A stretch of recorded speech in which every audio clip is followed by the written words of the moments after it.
ఇప్పుడే టైం చూస్తే రాత్రి 10 అయింది. సరియు నది దగ్గరికి అయితే వచ్చేసాం. సరియు నది దగ్గర నుంచి మనకైతే నాగేంద్రనాథ్ టెంపుల్ ఉంటుంది. ఆ స్వామివారిని దర్శనం చేసుకుందాం అనే ఉద్దేశంతో మేమైతే ఇక్కడికైతే వచ్చాం. అక్కడ లేజర్ షో జరుగుతుందండి. అక్కడికైతే వెళ్ళడానికి మనకు అంత టైం లేదు. చూడండి, మనమైతే టెంపుల్కి అయితే వచ్చేసాం. సరియు నది పక్కనే మనకి టెంపుల్ ఉంటుంది, నాగేంద్రనాథ్ టెంపుల్. లోపల మనకి శివుడు ఉంటాడండి. చాలా అద్భుతంగా ఉంటుంది ఈ టెంపుల్.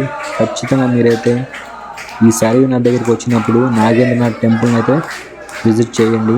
చాలా చాలా బాగుంటుంది.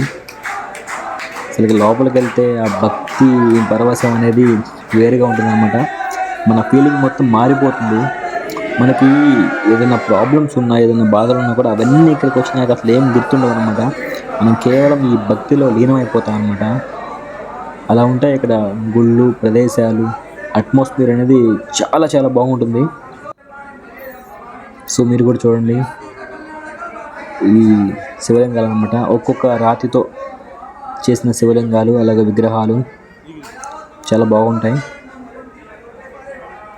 మీరు కూడా ఇక్కడికి వస్తారని ఆశిస్తున్నాను.